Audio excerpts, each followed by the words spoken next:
Good morning, good afternoon, good afternoon. Thank you all so very much. Hi, Miss Motley, Dr. Motley. Well, it's Miss Motley. I'm currently working on my PhD, so in due time it will be Dr. Motley, but it's Miss Motley today. Today, how Well, are you, that's Doctor fine. You're Grace Senior? doctor to us because just to have you in our presence with all of your credentials and with where you're going, we are so thankful. I know I'm a little tired of getting on because I was on literally with the USDA from Washington D.C. So I'm like, okay, I need to go on. I need to go on.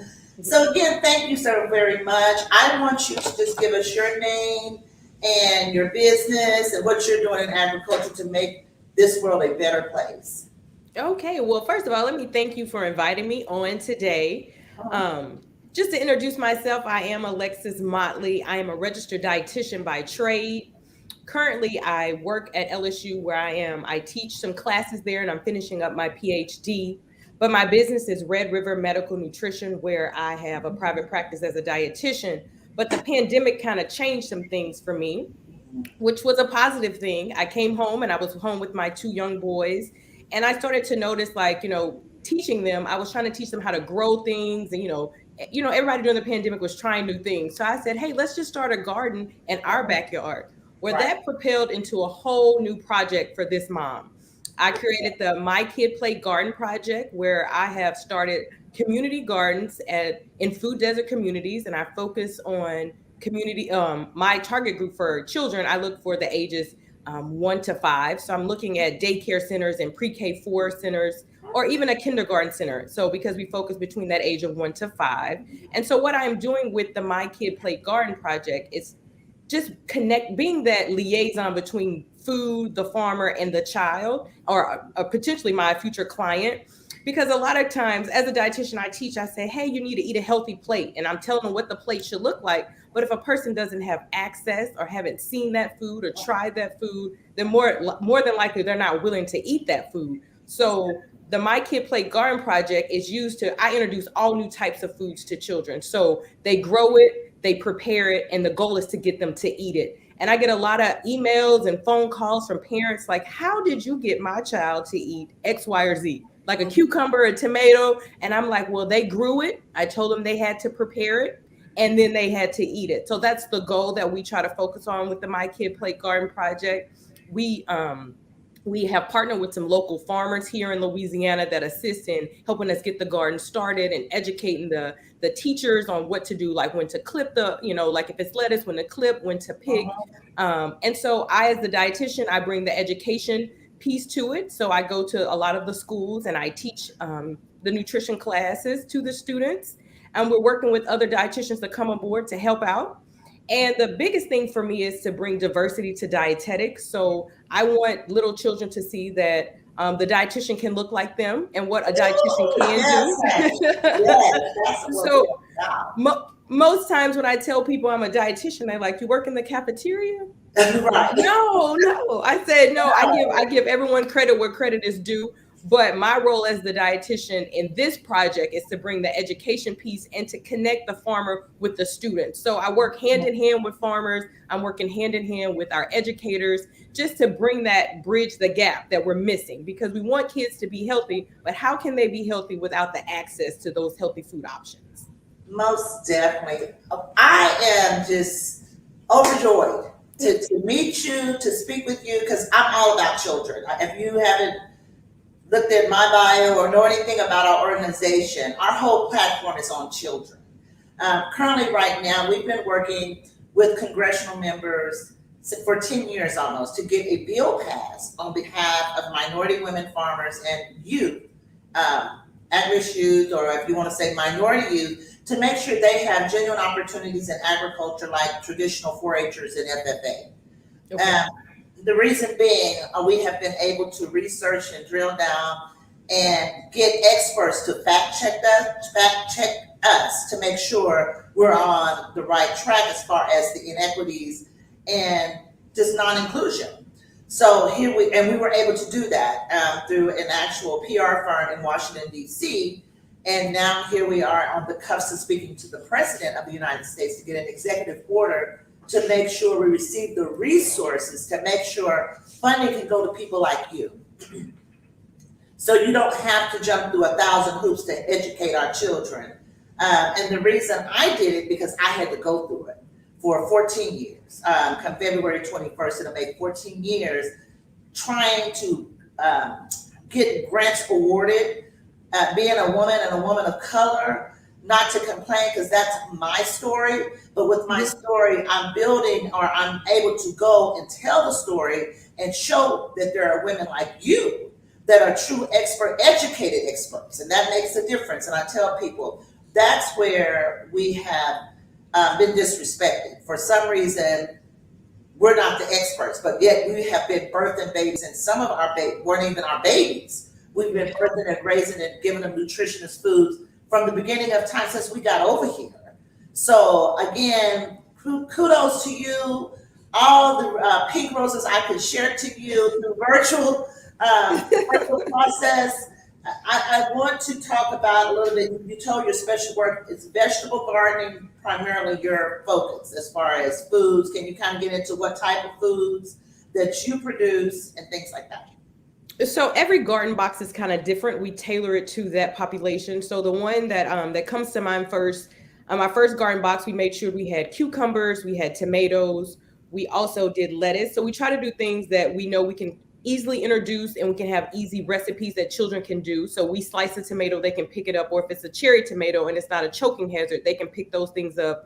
And we slice cucumbers because we want them, like we slice the things up for them, but we want them to make their own salad. So we try to grow things that they can make themselves and then can ask mom and dad to do. So every box is kind of different based on the population that we're serving, because one of the centers that we're serving, though, the children have some disabilities. So we try to tailor it to based on what we feel that they can, prepare and eat. You are like almost like, okay, I need to talk to you offline about this whole chapter in your area to get involved and connected to our organization, because you're right on track. I have an agriculture childcare here in Oklahoma. Wow. I start the babies at 6 weeks old, and our programs take them all the way through 18, even older, of course. But though our program is designed specifically to make sure that it's real intentional. In one of our other chapters in Tennessee, we have a maternal garden. So the women, while they have the baby in the womb, they are eating healthy, growing their food, so this can transition out when they get into the childcare area. And the ultimate goal is for us to have childcare, women in agriculture outreach centers with the childcare piece, Sustainable Science Academy, all over America, and all of our 42 chapters that we have now. So a lot of opportunity, a lot of synergy here, as you can see. That we are on the move. Literally next week is just opening up a whole nother area for us. When I say interviews with Republican leaders that have stepped forward to say they will help minority women farmers. That's amazing. Yes, it is. And I am so happy, and I can tell you all the story offline, but I want to hear more about you. I don't want to talk about you. I want to hear about you. What do you think has been your hardest part in the agriculture industry as a minority farmer? So I would have to say jumping in, because I always say I'm a registered dietitian. So coming in, most people don't look at me as a farmer per se. And, they're like, you're just the dietitian, but I'm a food and nutrition expert. So I guess just finding the right farmers, I would say, to connect with. But I have been truly blessed to be with the farmer that I'm with. I'll say his name. His name is Karan Cooper. And he's been so willing to show me things. Like, I'm not talking about, hey, go buy these seeds. No, he takes me to the place where I need to get the seeds. It's like boots on the ground. He's like, come to my farm, touch my soil. And so just learning, I guess, because it's not like my background, just playing catch up a little bit for me. But I've enjoyed it because I'll read a book. I'm going to take an independent class. And Karan really teaches me step by step. So when he's doing something, he makes sure I already know ahead of time so that while he's doing one, I can do the other. So I guess just playing a little catch up, because farming is not like my organic background, which what I did in college. But hey, I'm enjoying the ride. Well, you're doing it. I mean, it's like for you to be growing food that automatically puts you, and then what you're doing value added through the children, with the programs that you're doing. So I'm going to ask, have you all connected to any USDA programs? We have not. So just to be honest with you, when my project started literally in 2020 of just like me with my kids, then I asked my sons when his childcare center opened back up. I was just doing it as a volunteer mom thing. I said, "Hey, can we plant a garden at your school?" And she said, "Well, we don't have the funds." Well, I don't take no for an answer. I found someone to sponsor it. So a nice lady in the community say, "Hey, I'll sponsor it." I came up with a list and she said, "Hey, this is what I can donate." And I said, "Hey, we can work with that." She gave us $300 to start the first garden there. Say what amount was that? I just want to hear that so they could hear how much you started, where you could start and really do something. How much was it? We started with $300. Okay. So we started with $300 and with a lot of determination, love, and hope to get this going. So once I did that first garden project, it as a dietitian, I was sent something from Siggy Yogurt. Have you ever heard of Siggy Yogurt? The company? Yes, she saw. She said she saw it on your actual website. Okay. Yeah, so Siggy Yogurt just sent. I probably went to a conference one year and they sent me like, "Hey, as a dietitian, we have a grant program." I said, "Hey, I really want to get my gardens going, so I'm gonna just apply for this grant. And if I don't get it, I'll be okay." So I applied for the grant. I came up with a plan, and it was just like, this is hypothetical because we only have one garden right now. And then I ended up being one of the grant recipients, and now that grant is propelling us into 2022, and now we'll be able to have possibly 25 plus gardens here in the local area. Go. That's exciting. I mean, you're talking about motivation, and when people want to do something and it's from the heart, as you said earlier, see what happens. I mean, right. You are that role model for so many. I mean, literally across the world, because our actual program here is to connect to women all across the world to show what they can do if they want to get involved in agriculture. I will make sure, because there are programs to help you. So even more so. With one of the programs, the reason I do the show, as well as to help bring awareness to programs through the United States Department of Agriculture, one of the particular agencies, the first stop is FSA, Farm Service Agency. I'll get all this to you. You don't have to write anything. I'll make sure. Okay. And then the next stop is NRCS, Natural Resource Conservation Services. All these tools and programs are free to additionally help you with what you're doing. And when I say free, FREE, you're going to get like different information, resources that can further help you develop those different gardens. But most importantly, there's also scholarships for other children that may be a little older. And then, of course, our programs that's helping with getting children involved, where they can get into the cattle aspect of it. They can get into learning about the healthy bugs and the non-healthy bugs, because that's part of that could tie into your program. What you're doing is education. And there are tons of grants through the USDA, as well as others that are coming on board with our organization, corporations, that again, people like you is who I want to make sure that is genuinely connected, because when you're outside your own, that's when I really, my antennas go up. And luckily, my assistant, she understands, like, that's still, you need to speak to her. You know, she's talking to kids, she's doing that. I'm like, okay. So, Ms. Motley, I am just, again, pink virtual roses to you.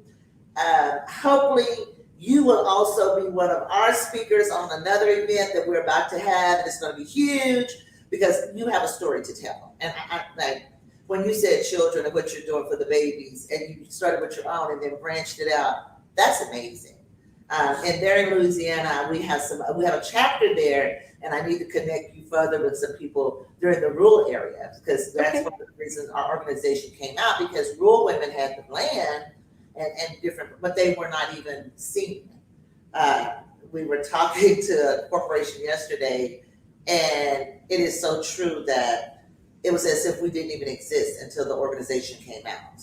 As far as minority women, and we're just not seen as farmers, as experts, as yourself. You're a nutritionist, dietitian, and that's phenomenal. Where you can have so many people all over the world understand food and what you're supposed to do with food. The next question I have: are you a first generational farmer? So no, I'm not. So my grandfather, I grew up, he had a pig farm, he had acreage of all type of, we just said a garden. Growing up, I never said like a farm, but he just had a huge garden. So every summer I was picking peas, cutting okras. When it comes to those things, I know how to do it. And I told him as I was growing up, I said, Papa, when I get older, I'm never looking at growing another thing. So now I know that he's looking down like, no, he trained me well. I will say that. So no, my grandfather did it. My mom, if you go back home where I grew up, my mom she's growing stuff. She called me the other day and she said, you need to see my broccoli. Like she was bragging on her broccoli plants. So no, I'm not a first generational farmer per se. My grandfather did it. My mom's currently doing it. So a lot of people in my family, they don't call themselves farmers because they don't have tons of acreage. So they just say they're planting a garden. So my uncles, my great uncles, my aunt, she's like 90 and she still has like a potted plant of something. Yes. Wow, that's amazing. So you all are from Louisiana. That's the area. Yes, I am originally from Louisiana. I'm from a very small town. It's called Oakdale, Louisiana. So it's in the center of the state, a very, very small town. I can relate. I'm from a very small town in Oklahoma. Very small. Okay. People. We woke up Oklahoma, and then it even gets more rural for the family farm where I grew up in Sissaquah. So it's Native American land, but that's see what country girls are doing. That's why they sound see us. And then but when they look on the outside, they definitely don't see farming. And I tell them, I said, all this is urban that you see, the clothing. But inside, I'm just an old country rural girl. And that's the reason that soul is right and you're able to connect to people and back to the land. And to make sure that you understand you are an agriculturalist / farmer, however you want to put it. We use agriculture because it's more attractive, if you will, right, especially to the next generation. If you could have a backyard, you could grow in containers. There are people in big cities, that's all they have, but they're still in agriculture. So luckily those walls are being brought down to recognize and help people that just grow in containers. That there are ways to produce food where you don't have the traditional, like they call concrete gardens right. in cities. Well, here we are. So you told me what brought you to farming is that with you during the pandemic, that was one of the main reasons you started with your children. Pandemic, like I always tell people, is probably the worst curse our world could ever see, but it also was a blessing in disguise. I totally agree with that. I totally agree. Definitely, it helped a lot of people connect back to the soil and to real life, what's real and what's actually what we're supposed to be doing. I'll tell people, I said, it's just getting back to what we're supposed to be doing. Right. Yeah, that is it. Has ag been viewed as more of a business for you or a lifestyle choice or a combination of both? I feel like it's a combination of both for me. I've always been in ag, as I was telling you, with my family. I never thought it would be a part of my current business model of life, but now it is. So I feel like it's a true combination of both. But it's a passion for me more than anything. Like it's passion, and then everything else falls in place. Okay. So your 9 to 5, you said, was it dietitian or nutritionist? So it's a combination of things because I am finishing up my PhD. And so I do teach for the university, but I still see clients, like private practice clients. I still see, like I oversee, I have contracts as a dietitian. So it's a combination of things from 9 to 5. And I work in my gardens also because my research project is on my garden project also. So what's the name of your business again? So the name of my business is Red River Medical Nutrition. Red River. Yes. And you have a website and people could contact you to get. Yes, ma'am. We want to make sure we highlight that right now. My assistant is about to bring it across the screen to make sure people will keep, bringing it on and making sure that people connect with you. They need people. We need people like you. We need women like you that know food from an expert point of view that they can relate to. Thank you. That's part of our problem, and we've lost so much land and so many farmers. Luckily, right now, women like yourself that are young, you're developing new farmers in more ways than one. Like I tell people, women are literally and figuratively develop new farmers. It's America leadership that has just kind of brushed us away like they're not doing nothing. No, we are. We are. And it is evident. And now, the pandemic is making you really aware what women are doing, but specifically, we have minority women stepping to the plate and making sure that our children receive these equal opportunities, life skill opportunities at an early age. Because what I always say, what's happened to our babies is they were not taught how to live from the land or genuine life skills, sustainable life skills. Sports and entertainment are great. Those are great things, but they are just what they are. They're extracurricular activities. Everyone do not become a pro player. Everyone does not become a Beyonce or a Jay-Z, if you will. Right. You're very right. And agriculture, they will always be able to make a living. There are 1,000 careers that we're bringing out and introducing to the world, especially our children, that they understand 1,000 careers that you could actually have. You said a website. She wants your website. Oh, it should be, it's www.redrivernutrition.com. She's going to put that on there. Okay. Do you see any comments? I'm asking my assistants because I want to make sure if people have any questions, that they can get in contact with you as well as visit your website. I would like to say, Dr. Steele, that you made a comment. You said the USDA has funding. A lot of people steer away from USDA because personally, I've been told it's so hard to get a grant with USDA. It's so difficult. So to hear you say that, it's refreshing to know that there's opportunity for minority women.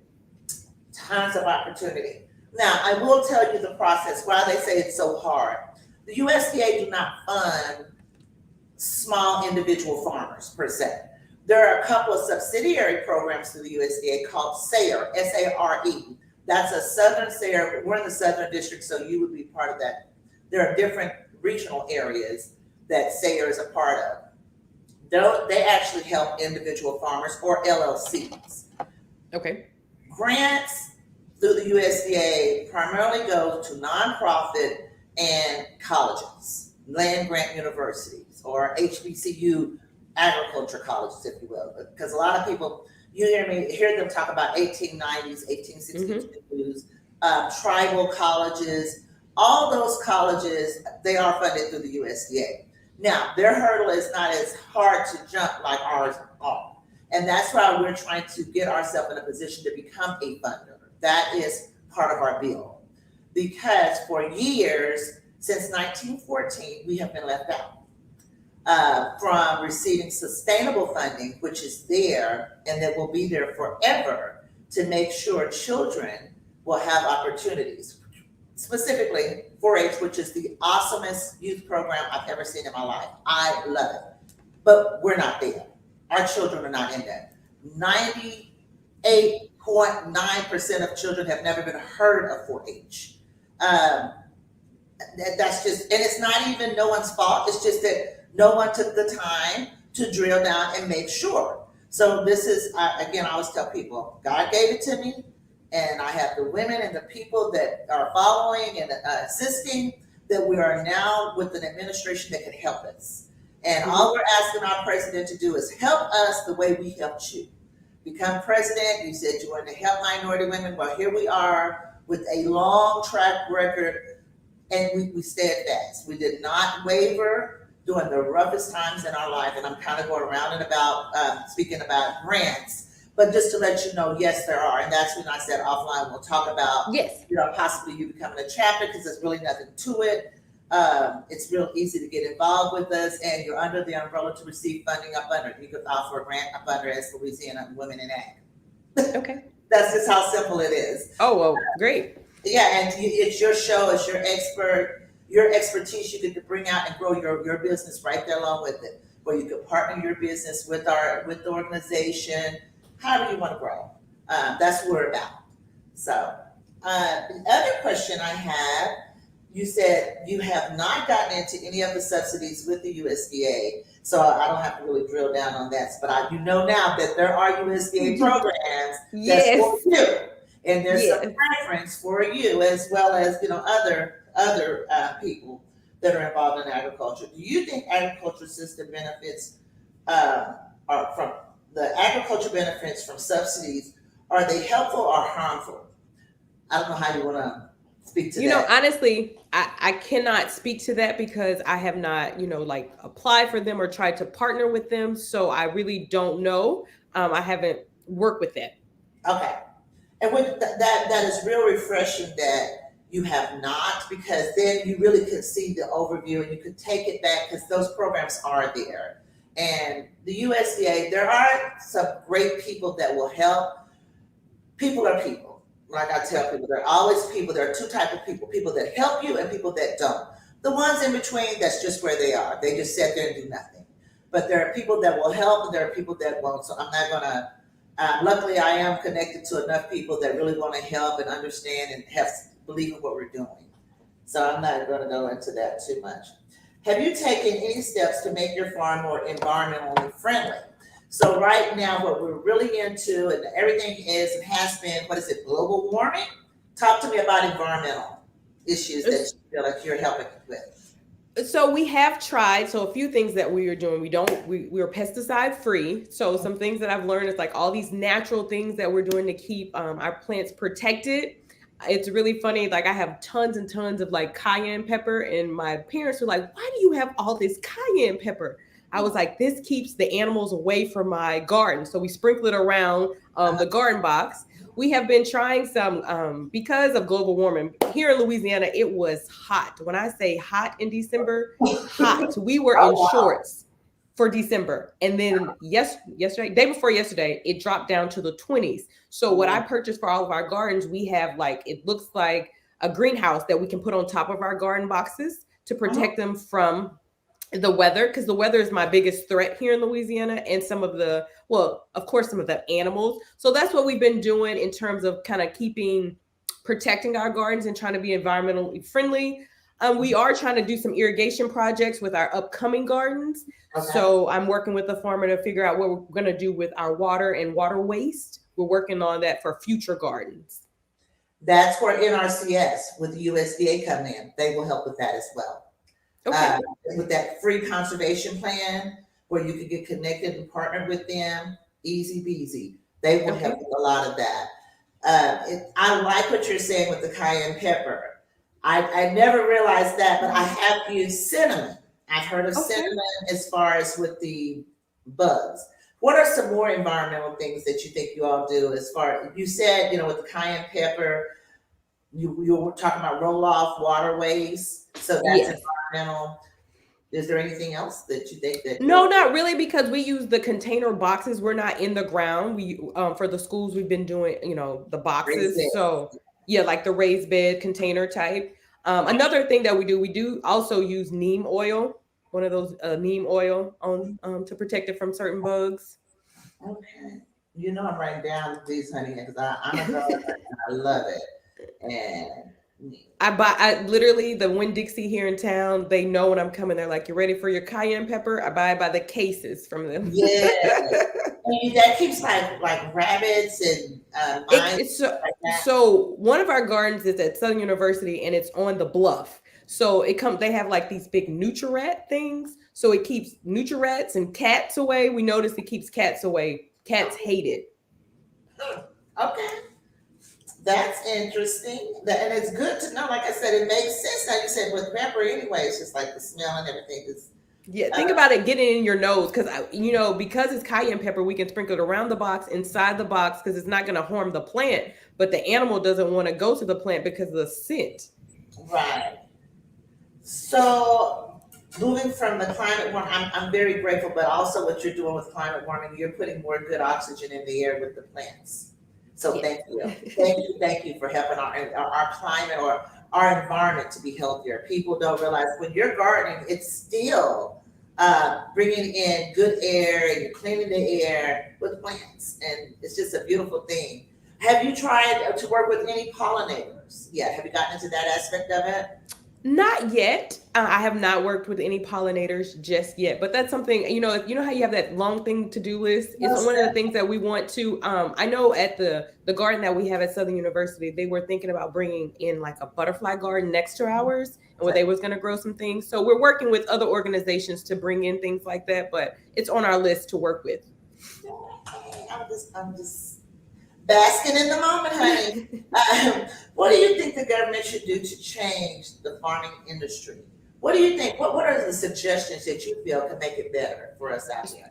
So I'm going to start. Representation matters. Kids need to see people that look like them. So that is Yes. why I make sure I partner with Black farmers, because the communities that I serve are food desert communities, and typically those are in the Black community. So a lot of children don't even know that we have Black farmers. So representation matters when it comes to dietitians. A lot of children don't know that there's Black dietitians. So I feel like the government needs to show like diversity when it comes to curriculums and books they send out. I was sent a curriculum to review, and I kicked it back, and the lady said, "Why?" I said, "Not one picture looked like the students that it will serve, so we will not use this." Oh, yes. So I mean, from my standpoint, representation matters. So I feel like the government needs to show diversity through like when it comes to farming. Like there are Black farmers out there. So and that's where I feel like the government can really shine, like make other. I feel like the government has that ability to show that we have Black farmers and support those Black farmers. Well, and the thing is, with Black farmers, men, now trust me, men will get the respect, but here we are as women. That's the issue. Uh, Women and children go together.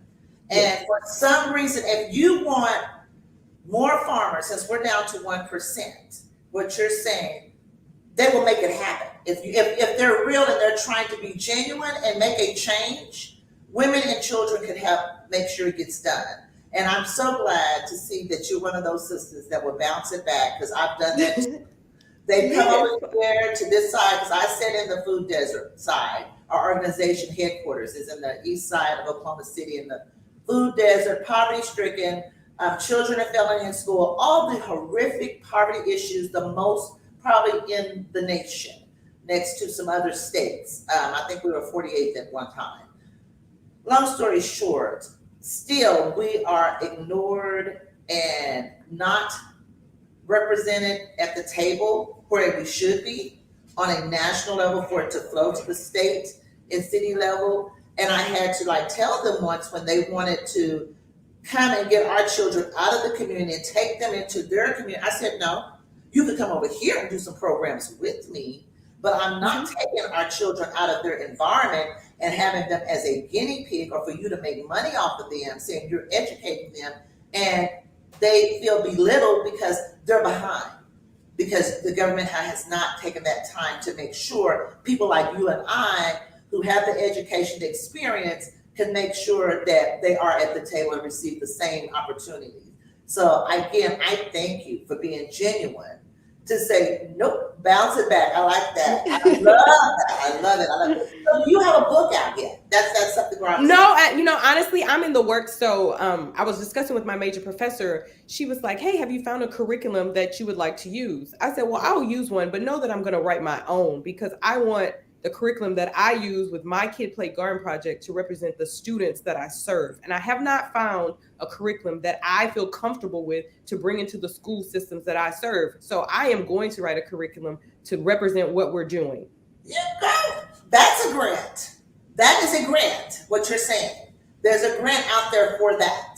And yes, you have also some people that will purchase it and utilize it. I know in our chapters. That's what we need, because you get it. You so get it. How do you feel about organic, or the whole local food movement? Apparently you like the local food movement. I do. I absolutely love the local food movement. So I work with Karan Cooper. I'm going to shout him out again. And it's great that when you buy his produce from the farmer's market, he sells on Saturday mornings, he picks that Saturday morning and you purchase it Saturday. So it's no wait time. It's the freshest you're going to get it. So I really like the local, from the farm to the table movement. I feel like that's the freshest you can get it. Organic. So I feel like we kind of, in America, anytime we get a buzzword, we use it a lot. So a lot of people feel like if they're not eating organic, they're not eating healthy. and it can cost more. So when it comes from a nutritional standpoint, I do tell my clients that they can't afford organic as long as you're eating fresh fruits and vegetables, or if it has to be frozen, I want you to eat fruits and vegetables. So it can kind of be, it's one of those like loaded question type things. Organic, I feel like sometimes can taste better and quality can be better, but some people can't afford organic. So are you going to sell organic at a price that my people can buy it? Or maybe that's why I really promote people going to the farmer's market, because you can get it at a cheaper price. If they don't have money, or if they're on like the SNAP benefits, they can use SNAP benefits at the farmer's market and get it the freshest possible. So that traceable piece where you could trace your food exactly where it comes from. And I think as we're talking about it, our people, or just people in underserved communities, and I always have to go back and make sure that people understand, especially viewers, we are a very diverse organization. We have even men as chapter leaders. We have Caucasian chapter leaders. We have Native American as well as Latino. That's who we are as a people, because what they try to do, and I've had some even literally say, well, it's only for Black people or for Black women. Well, that's an excuse to try to get things stirred up. We are not that people, and I'm definitely not that people, because I'll tell people over and over, I wouldn't be where I am today if it wasn't for some Caucasian people, period. I'm just going to be real as far as business and and making sure things are done timely and consistently. There it is. And that's for several reasons. That's the way Caucasians have come through and been able to have those opportunities to learn how to do business. I do yield to that and understand it. So I want to just have to put a pin there when you say we talk very candidly about our people, minority, food deserts. Food deserts are all over America, and that doesn't have a color to it. But I want to make sure that we are diverse, and we love diversity. Yes. And as you as an educator and a businesswoman, I know that you know what I'm talking about. Yes, I do. That's a sisterhood or meeting where we get together to have some keys. We definitely could drill down on some stuff in our community with our people. I know. Yes. Yeah. So we went through that, and we went through the conservation. Do you think Americans are aware or care about modern farming? When I say modern, we're talking about drones, we're talking about computerized robots doing things, irrigation systems being on telephone, mobile phone. How do you think that, let's talk more about underserved people.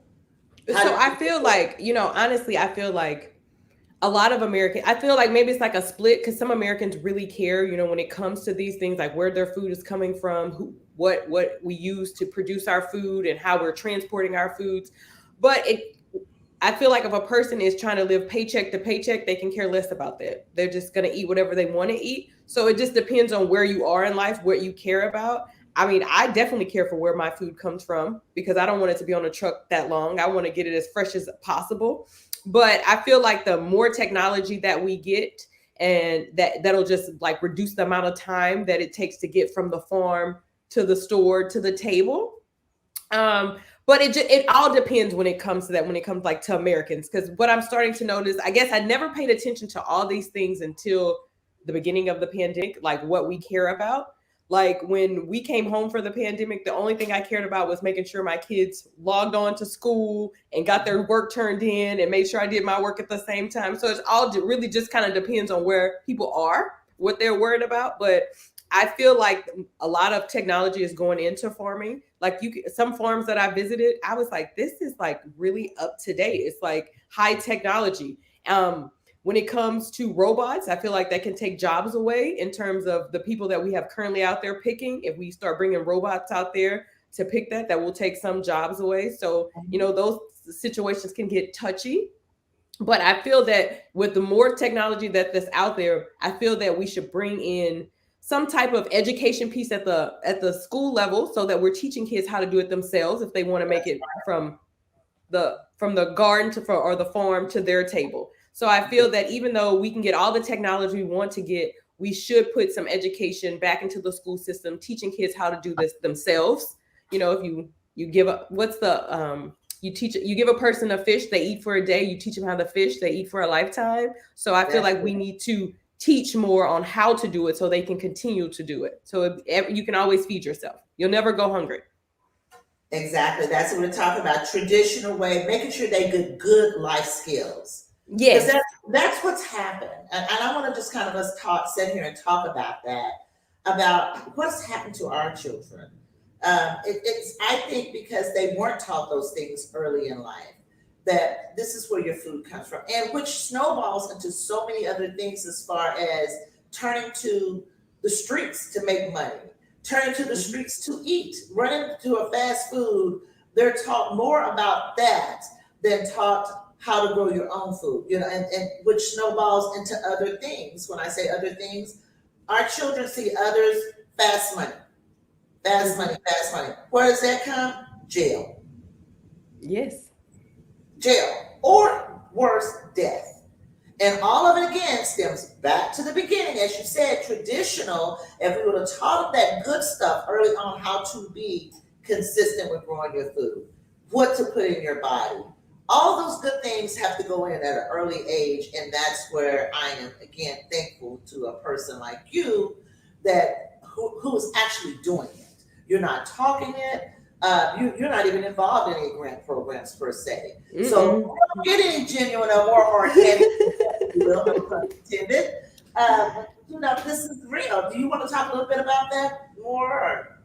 Honestly, I feel like my program, when it was started, it was with my son's daycare. And the first text message, I'll never forget the lady's name, the little boy's mom that texted me, and she got the number from the director, and she said, you're really making a change. And I was like, what do you mean a change? She said, my child eats nothing but French fries. Now he goes into the grocery store, he can identify, Mom, I want a cucumber. Mom, I want a bell pepper. And that let me know that that's the change that I feel like I'm making. Like, it gives me chills when I talk about it, because that's it. Like, okay. Oh God, this is so awesome. Because at times, before I even started this, I used to be deep into diabetes. Like, I was a big diabetes educator and promoting diabetes. And then when the pandemic happened, I came home and I was just like, I don't feel like I'm reaching anybody. Like, no one's making a change. And then when I started teaching my kids, I said, okay, maybe I should change my approach to things. So the project, I was like, oh, I'm just helping this center. But now I feel like when I'm on social media and people contact me and they ask me about things, I'm like, oh, I'm actually positively making a change, or showing people that they can make a change, or, and do well for themselves when it comes to their health and their wealth. And now, listening this 49 minutes we've been talking, it let me know, like I said, when I received the message from your assistant, I was like, wow, they look at me as a woman in agriculture. Okay. And then I'm like, I am. Like, I get out there and my hand is in the dirt. I grow, I harvest. We have a lot of produce that we harvest. I have to go check. We're getting ready to start over a replant next week. And so I'm really, I'm going to say it. I'm very proud of myself and my team and what we've accomplished in like 6 months. Like, we're not on any grant. We just received one grant, which came from a private industry, but we were working on donations and passion. That's what I started with, donations and passion. And it'll always sustain. Yes, and a lot of hard work, passion, and like a few donations that people saw, like, this is really what you want to do. And I have received some stumbling blocks where people will say, well, they're already doing farm to table, but farm to table focuses on 4th grade and up. What happens to a child in the 4th grade have already made their decision on what they're going to do? I'm trying to start at a younger age so that we can create these early habits at the beginning stages of life, not when they've already said, I don't want that, I don't like that. A 4th grader can verbalize that to you. They are mature enough to say, I don't want it. But it's different at a 2 and 3 year old when you're introducing these things to them and, saying, hey, let's try this. In the verbiage that we use, I tell parents, don't say food is nasty. Say, hey, let's try this together, because kids' taste buds are changing. It takes about 15 to 17 times for them to try something, for them to actually say, hey, I might like this. Wow. I'm just basking right now. I'm just rolling in the moment and like, oh God, you are so awesome. And I'm not too scared to show it that we serve an amazing God to connect you to the way he brought us together, because it's right on target. I want to also talk about this other USDA program called FNS, Food Nutrition Services. You Okay. definitely need to be involved in that. That's another program dealing with nutrition and food. It's a USDA program. USDA has tons of different programs or agencies. I think they're now up to like 19. I'm not sure the number. Long story short, you are forestry. One of the things that I would love to see happen more in our communities, more orchards, fruit orchards that goes with the gardens. Yes. They have a whole department coming on, and I've been approached by, hey Tam, I want to make sure that you guys get involved in this, and tie that in with the raised beds with fruit growing there also, which again, more food, more fruits and vegetables right there, and value added. AMS. Yes. AMS is a actual program with the USDA as well that helps with adding different, making value added to different crops and different produce, if you will. I wanted one time to try a dehydrator to make dried chips, vegetable chips. Okay. I haven't made it there. I'm hoping with this new project I'm opening up this spring that we could do some of that. This has just been phenomenal. Like you said, the taste buds and making sure the kids start at an earlier age. You have blessed me and blessed America today, the world, if you will, because we are worldwide. We are the largest nonprofit minority women in agriculture organization in the world. We received that title last year, I believe. It may have been the year before. However, there's nothing like us out there has ever been established and sustained and stayed consistent. Now, as I say that, like you mentioned, there are a lot of obstacles that try to come in. And and this is kind of my words of wisdom, and I'm going to have you give some to the people. Just know that you're doing the right thing. And whatever is good, you're going to always have bad, but the good always outweigh the bad. That's always I have to tell people. Just know, when you know that you know that you know that you're making a difference, just your testimony in the last year from the pandemic, what you've turned around in Louisiana, it's getting ready to go worldwide, as far as I'm concerned, to help however I can. And of course, to get you resources, help you with resources down there, to spread your wings. Because we have to have women like you that actually care about our children at an early age, to give them opportunity. You're going to get your money as well to take care of you and yours, because that's what grant fundings do. You're able to give yourself a personnel salary, and it grows from there however much you want to add to your salary, as well as others that work with you. I want to also talk about neighbors. Like, do you get any of your neighbors? I know you've gone to their child cares. Have you seen any neighbors try to pique an interest in what you're doing?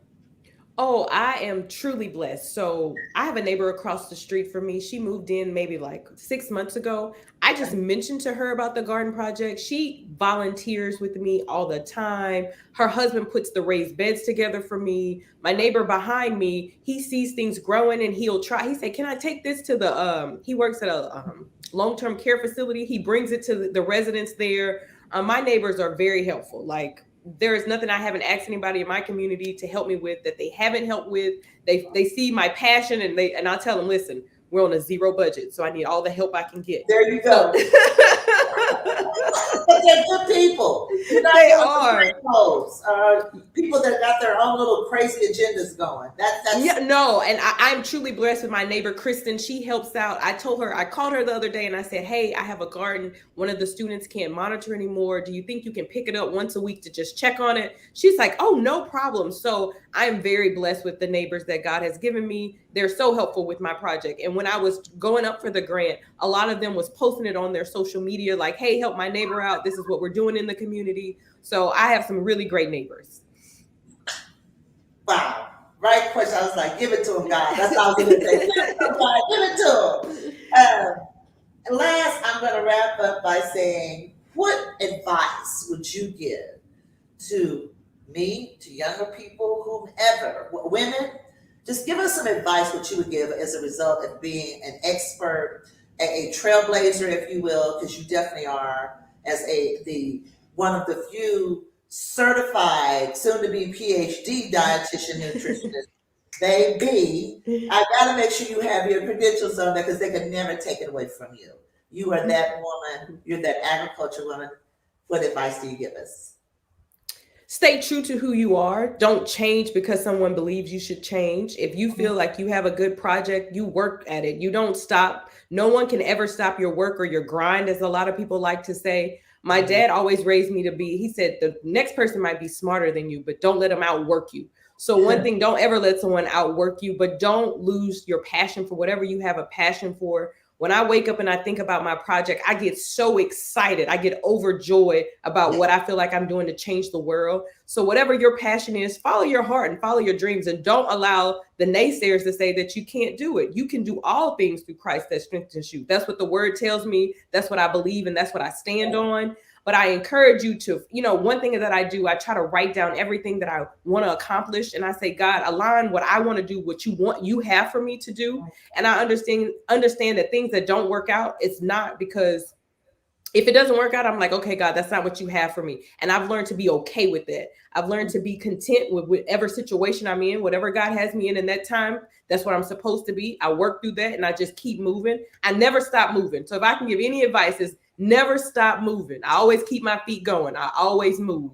So just be encouraged. And I mean, it took me a while to find my passion, because I guess I didn't start off in the beginning saying this, but when I graduated college, I wasn't a registered dietitian. I went into the United States Army. I was an officer in the Army.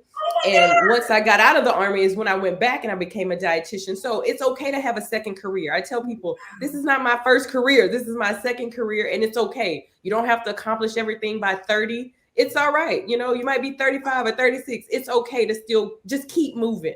So I just encourage people to keep moving and follow their passion, because my garden project, it has become a true passion of mine, a true passion that I hope to inspire other people one day, or today, right now. I hope to inspire somebody that's listening right now to follow their dreams and their passion and keep moving and help the community. I'm always, whatever God has for me, I want to be able to help the next person. So if I'm blessed, I want to be able to bless others.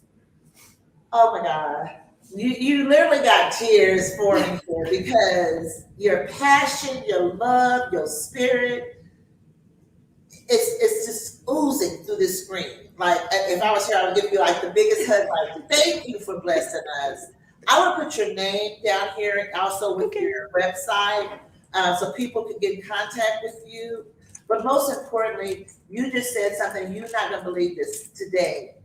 One of my dear friends, / former chairperson, she came back to us on Monday out of Birmingham, Alabama. She also is a agriculture veteran farmer, women minority veteran farmer.